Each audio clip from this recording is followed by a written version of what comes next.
You have to hear this.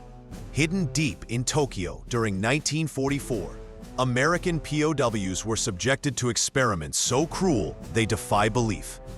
Men were deliberately infected with deadly diseases, frozen, burned, starved, tested as if they weren't human at all. Sergeant James Harrington witnessed it all, trapped inside a nightmare no one talks about.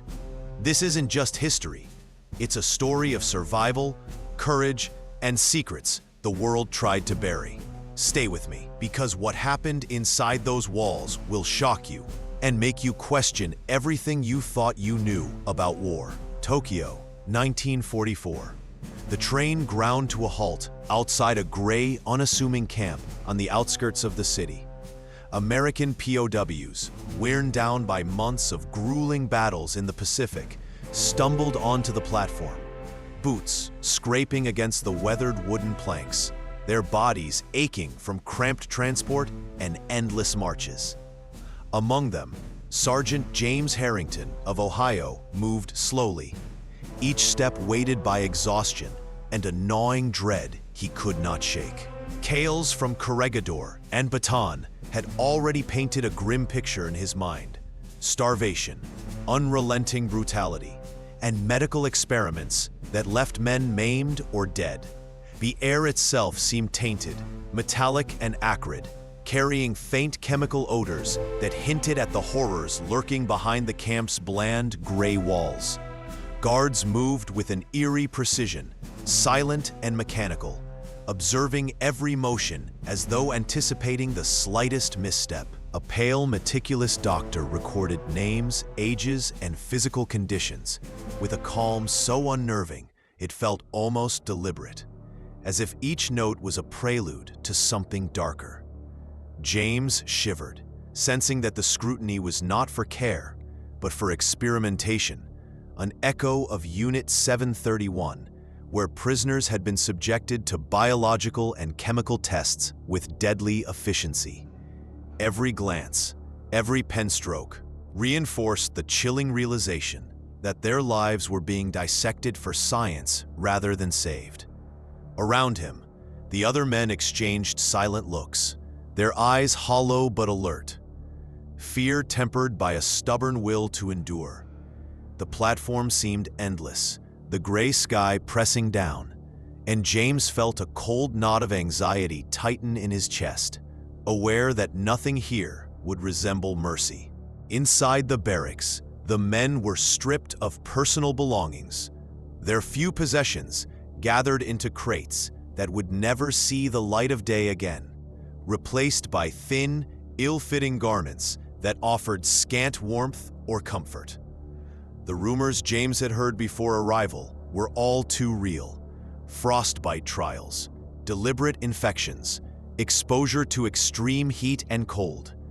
Some men were plunged into ice baths, the frigid water stealing the color from their skin, while others were confined to sweltering chambers, heat pressing down on their bodies until endurance became a test of survival.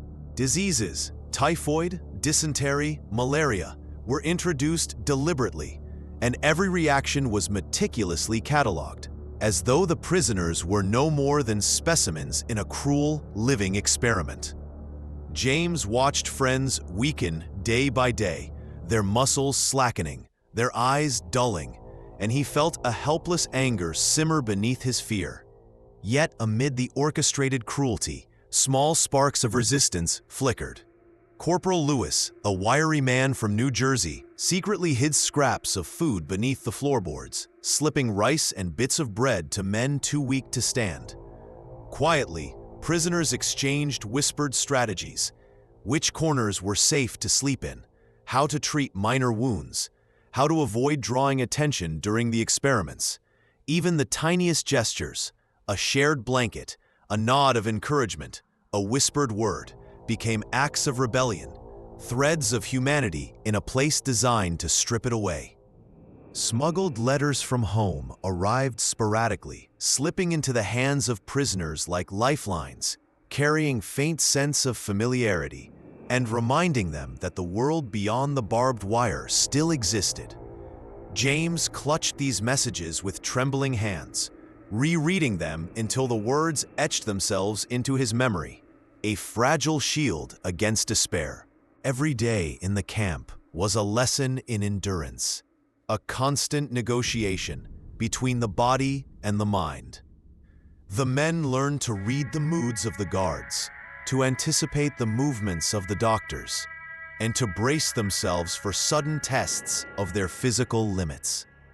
Frostbitten fingers were nursed with improvised warmth, rations were rationed further, and small communities formed in hushed corners, sharing not only food, but encouragement, stories of home, and sometimes whispered prayers. James noted the way the prisoners adapted psychologically, observing subtle changes in demeanor, the deepening of bonds under pressure, the quiet determination that refused to be extinguished. In the harsh fluorescent light of the barracks, amid the metallic scent and constant surveillance, the prisoners' humanity persisted quietly, stubbornly, like fragile plants pushing through concrete.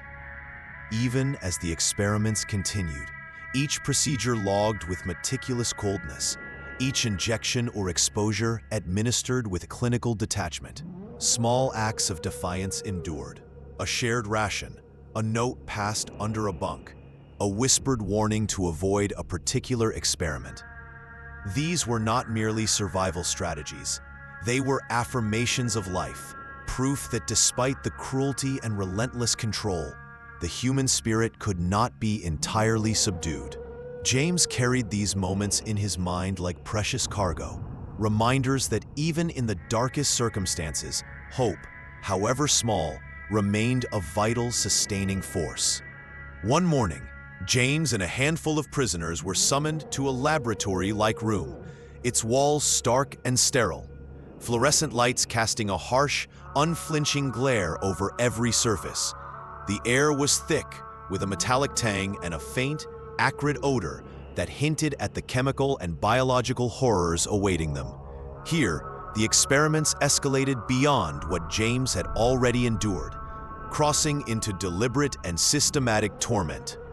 Pathogens, chemical compounds, and controlled environmental stress tests were administered under exacting scrutiny, each man's reactions measured, recorded, and analyzed with cold precision. Every shiver, every falter, every grimace was logged meticulously, as if the human body were no more than a machine to be calibrated and tested.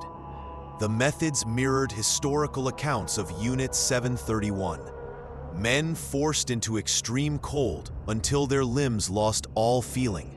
Others subjected to intense heat in sweltering chambers, deliberate starvation that pushed them to the edge of consciousness, and purposeful infection with diseases such as typhoid, dysentery, and malaria. James felt a knot of helplessness tighten in his chest as he observed his comrades shivering uncontrollably, their faces pale and waxen, eyes clouded with pain, or staggering under fever that seemed unending. He became a reluctant observer, silently noting symptoms, mental and physical responses, and patterns of endurance, all while his own body ached with the tension of knowing what might come next. Despite the orchestrated cruelty, a subtle, resilient solidarity persisted among the prisoners. Men whispered encouragement in low tones, passing advice on how to manage fever, minimize exposure, and endure the experiments with the smallest possible injury. A hand on a shoulder, a nod of reassurance, or a quietly shared scrap of food became acts of resistance, asserting their humanity in a place designed to strip it away. Survival depended not solely on physical strength. Courage, hope, and mental fortitude became just as vital. The barracks, when not under the glare of the laboratory lights, offered moments of fragile reprieve. Prisoners huddled together for warmth, shared memories of home, and exchanged letters smuggled from the outside world. Tattered, smudged papers that carried the faint scent of family kitchens, distant fields, and oceans far from the camp. These small comforts became invisible shields against despair, reminders that life outside still existed and that the world beyond the fences of the camp was worth enduring for. James found himself observing not only the physical endurance of his fellow prisoners, but their psychological adaptations. The way a whispered joke could elicit a fleeting laugh, or a shared memory could rekindle a spark of determination in men whose bodies were failing them.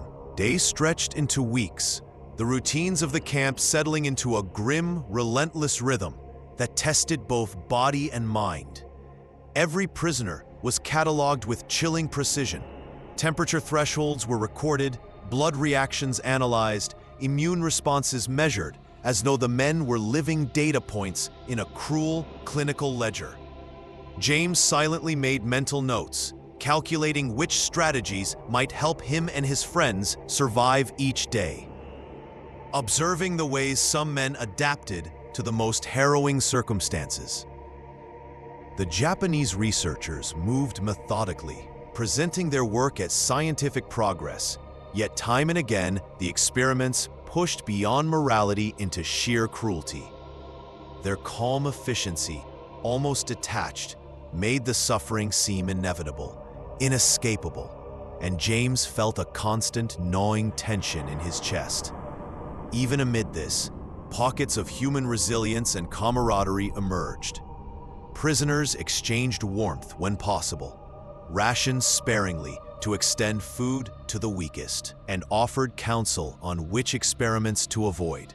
Whispered prayers, memories of families, and quiet expressions of solidarity became acts of quiet defiance, lifelines that kept sanity intact in the face of relentless psychological and physical torment. In a place designed to erase individuality and break the human spirit, James realized that hope, courage, and collective care became the tools of survival, threads of resistance that no laboratory procedure could destroy. One evening, a fellow prisoner, Lieutenant Mark Davis, suddenly fell severely ill after being injected with a pathogen to test disease progression. His body convulsed with fever, his lips pale and cracked, his breathing shallow and uneven. The sparse hospital-like facilities offered little comfort. Stainless steel tables gleamed under harsh fluorescent lights, and shelves were lined with minimal medical supplies, emphasizing observation over care. James, drawing on his limited medic experience, worked frantically to administer what treatments he could, improvising with whatever materials were available, sterilizing rags as bandages, rationing small doses of antiseptic and pain relief, doing everything he could to keep Davis alive. The room was thick with tension, every flicker of movement or stifled groan magnified in the oppressive silence. Hours passed like days as James monitored Davis, noting every change in his pulse, temperature, and expression. Against the odds, Davis survived the night, his fever eventually breaking and color returning slowly to his cheeks. The small victory rippled through the barracks, a fragile ember of hope in a place designed to extinguish it. The men, who had endured relentless cruelty and constant fear, allowed themselves a momentary sense of relief, whispers of encouragement floating quietly through the bunks, reinforcing the sense that human resourcefulness and compassion could endure even in the most controlled and brutal conditions. As the weeks and months wore on, James became an almost obsessive chronicler of the prisoners' physical and psychological states. He meticulously documented subtle changes in behavior, noting how the prolonged isolation, constant surveillance, and relentless experimentation affected mental stability. He observed men growing withdrawn, pacing endlessly or staring blankly at walls, while others developed quiet routines of resistance, small gestures that preserved dignity and selfhood in a place designed to erase both. Secret networks emerged among the prisoners, men who shared rationing techniques, tips to avoid exposure during the harshest experiments, and careful observations of guards' schedules. Even small acts, passing notes hidden in bedding, offering a blanket to someone shivering, a reassuring word whispered in the darkness, became lifelines, threads of connection in an otherwise fractured world. These acts reinforced a sense of solidarity, the invisible but powerful assertion that even under extreme cruelty, humanity could persist. James also reflected on historical accounts of Unit 731 and other wartime Japanese medical experimentation, drawing connections between his immediate surroundings and broader systematic atrocities. Understanding that their suffering was not isolated, but part of a calculated scientific program, gave him a grim clarity, yet also a sense of purpose: to endure, to observe, and to preserve knowledge for the future, should they survive. The psychological toll was relentless, yet James noticed the prisoners adapting in subtle ways to survive mentally as well as physically. Men developed routines, small rituals that anchored them, carving dates into wood, memorizing poems, recounting memories of home. Letters smuggled through intermediaries became treasures, carrying the scent of distant lands, words of encouragement, and reminders that the outside world still existed. Even the harshest experiments, while brutal and invasive, were met with quiet resilience. Prisoners learned to anticipate patterns, to conserve strength, and to support each other in ways invisible to their captors.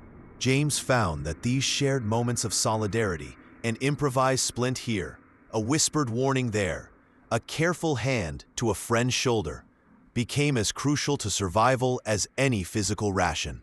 Hope, fragile but persistent, threaded through each day, a lifeline connecting the men to memories of family, dreams of freedom, and the belief that human decency could endure even within the orchestrated cruelty of captivity.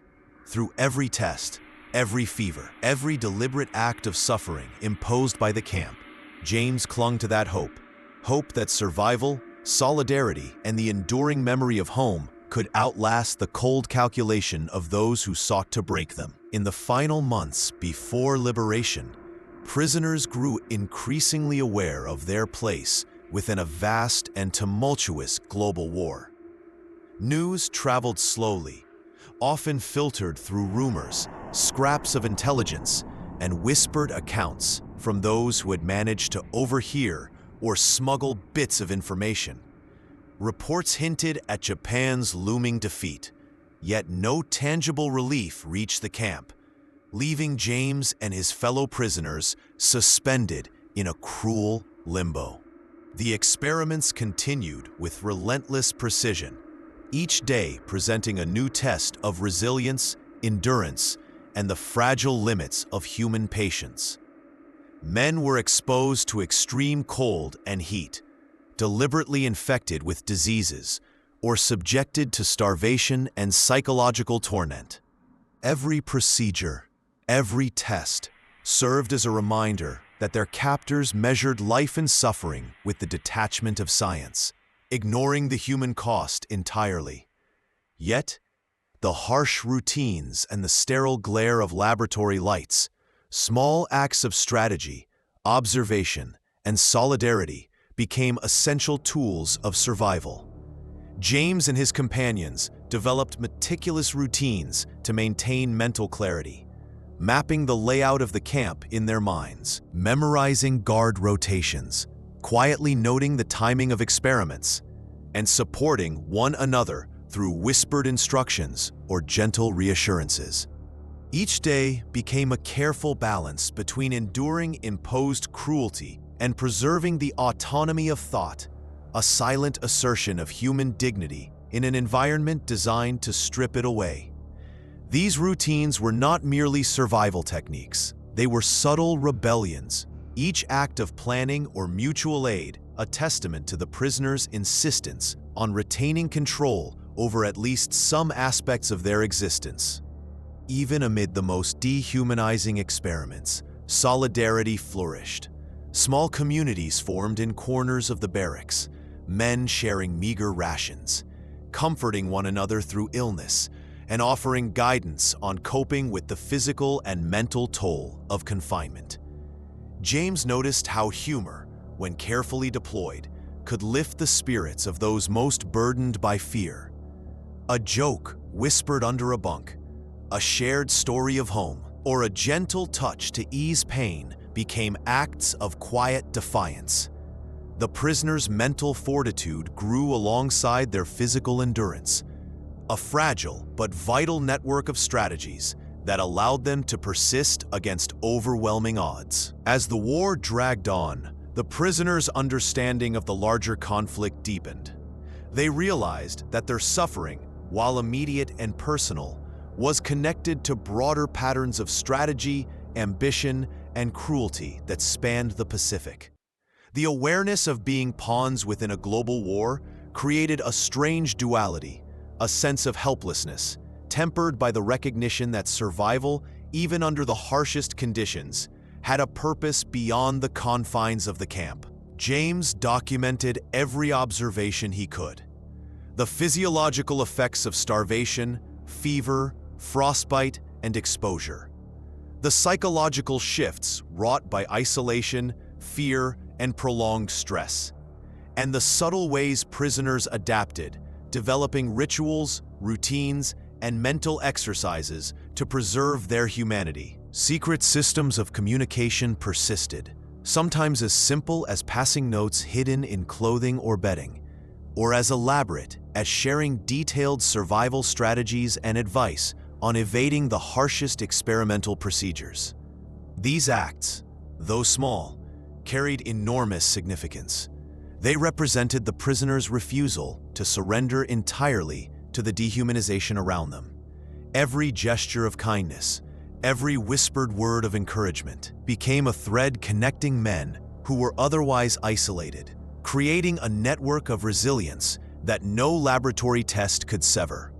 In these months, James and others internalized lessons about endurance, compassion, and the essential need for solidarity. The camp, though a place of relentless experimentation and suffering, became a crucible in which human strength was forged, not merely in the ability to withstand physical pain, but in the capacity to care for one another and preserve hope even in the bleakest circumstances.